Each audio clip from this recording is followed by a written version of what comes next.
It's over, y'all. It's over. Eli Lilly won. He won. He won. Tirzepatide is no longer on the shortage list. Zepbound and Mounjaro are no longer on the shortage list. What does this mean for Tirzepatide compound?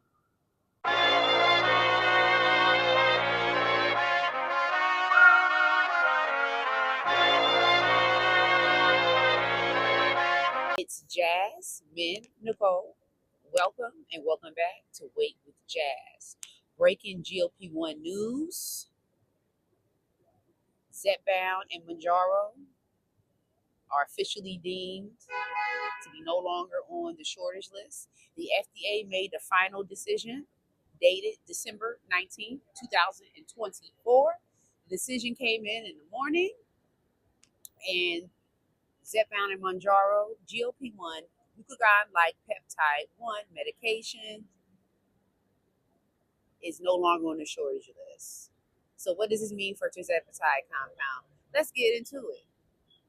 So, the FDA reevaluated the determination from October 2nd, 2024 on the status of Tirzepatide shortage.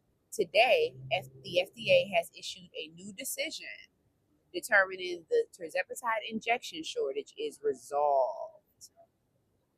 The FDA's determination is based on its analysis of the information before the agency.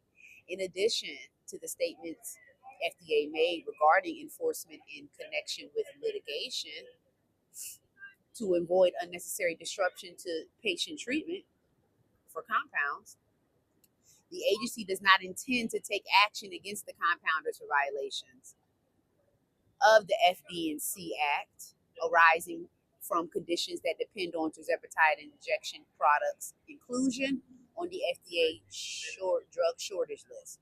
So they're not seeking penalty for the compounders for using this medication. And I'm right, they shouldn't, because it was permitted for use as a result of the medication being in shortage. For a state licensed pharmacy under Section 503A of the FD&C Act compounding, distributing and dispensing Tirzepatide injections within 60 calendar days from today's announcement until February 18th, 2025. For outsourcing facilities under Section 503B, compounding, distributing, and dispensing Tirzepatide injections within 90 calendar days from today's announcement date gives a date of March 19, 2025. So 503A pharmacies have up to February 18, 2025 to dispense this medication. They have that cutoff date and they no longer can distribute it. 503B compound pharmacies have an extended period, additional 30 days to the 60, so that's 90 days, and that will bring the date out to March 19, 2025.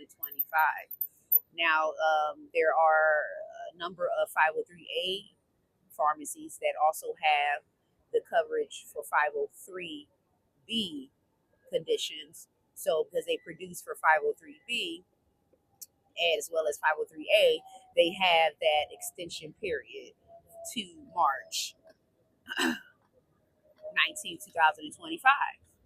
Okay. So that's for the pharmacies who, are dually acting 503A as well as 503B. Amble Health, which is my current provider, is a dual acting pharmacy of 503A as well as 503B. So we're going to see what happens. Now, are you really surprised from this? Are we surprised from this determination? Not really. I saw it leaning in a direction, although the last video I was having high hopes that this was going to be a continuous, because I just felt like enough data isn't collected or conclusive enough to show that the demands are being met for the patients. I'm thinking that the judge would, have extended this matter for another continuance. But that's not the case. Here we are. The decision was made and final. Now, that doesn't mean that the decision cannot be subject to an appeal, because OFA, I believe, still has the intention on appealing this decision or making efforts to. But I mean, until we get, the deets on that, this decision remains as what it is. Okay?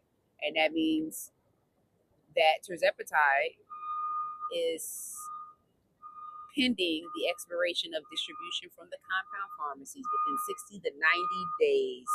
So, what is your plan? What is y'all plan, y'all? Because I know I previously discussed. What is this beeping?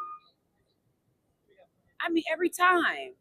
Annoyances. Every time I'm doing something. I know in the previous video,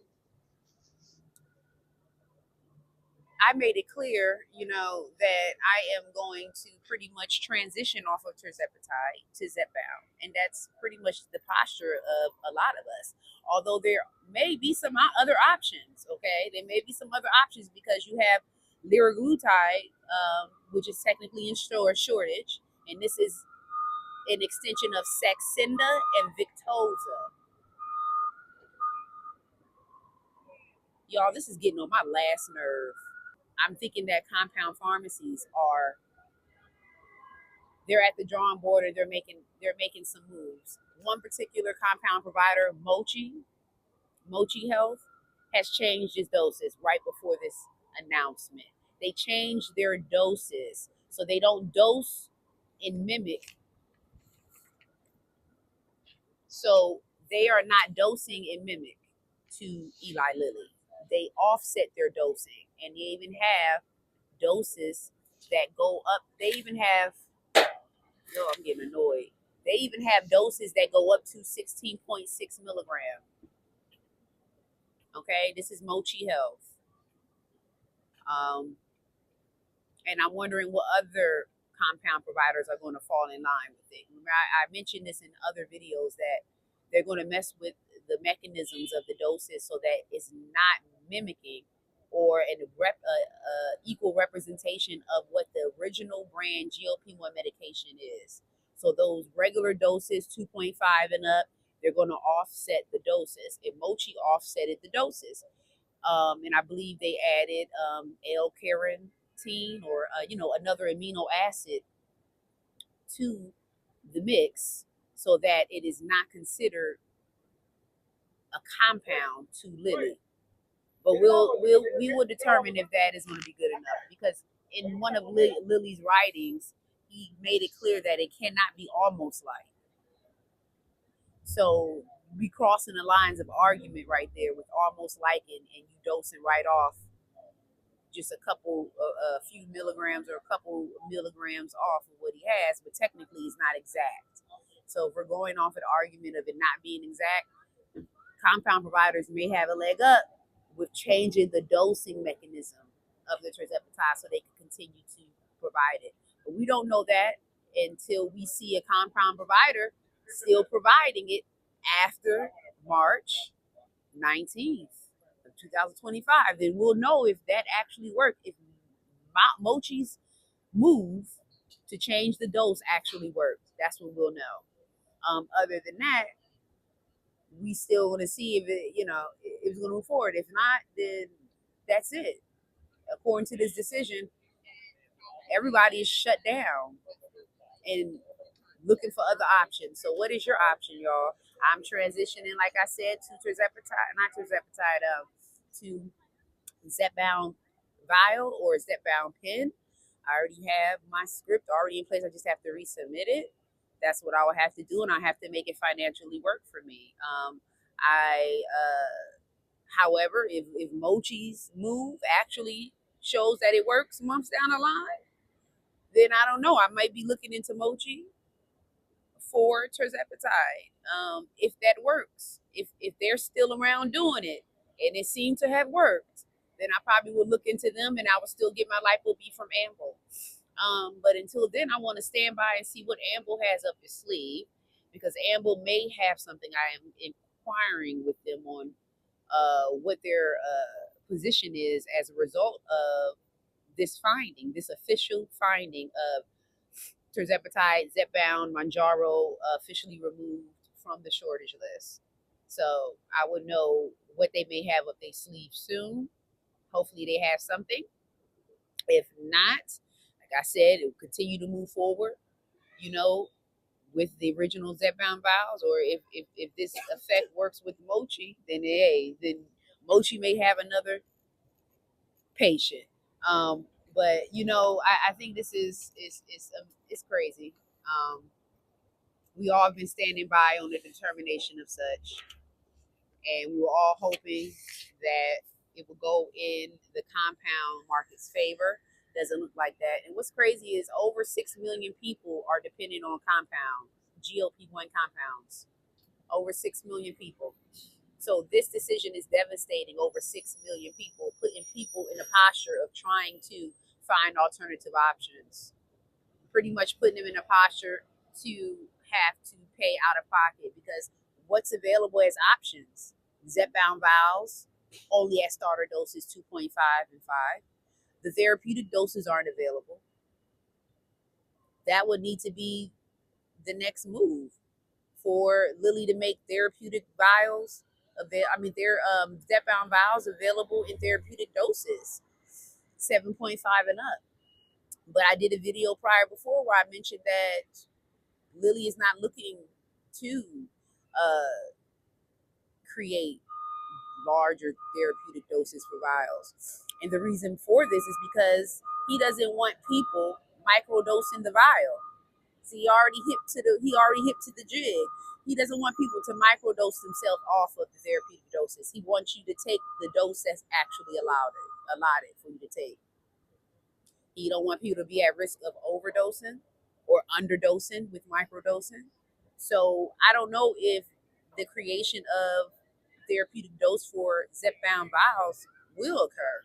It may only remain as this cash out option through Lilly Direct for 2.5 milligram and 5 milligram. That may only be what is available at this time. That's what it looks like.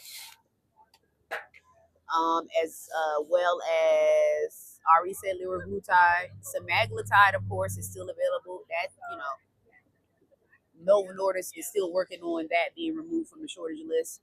That still has not been finalized by the FDA. So right now, it's definitely still available through the compound. So that's an option, semaglutide. I'm weary on that, but that is still an option for y'all if you're looking for it. Um, Other than that, that's pretty much it. And then Mochi making that major move that could possibly open up the option to continue. We don't know. We don't know until Lilly bites back. You feel what I'm saying? Until Lilly bites back. So until then, start having your plans in place. You got 60 to 90 days, depending on if your compound provider is a dual provider for 503A and 503B. Other than that, if it's 503A, you just got 60 days, honey. So let's get these plans in place. If you got to transition on over to Zepbound vials or pens. If you got to transition to semaglutide, transition to semaglutide. Prices are lower as ever with Amble Health, and I believe the prices are low with other people too. So at this point, this is where we are right now. It's a devastation, but it's pretty much pushing people back into the direction of the brand name GLP-1 medication, which is what was Lilly's goal. See you in the next video. Be real.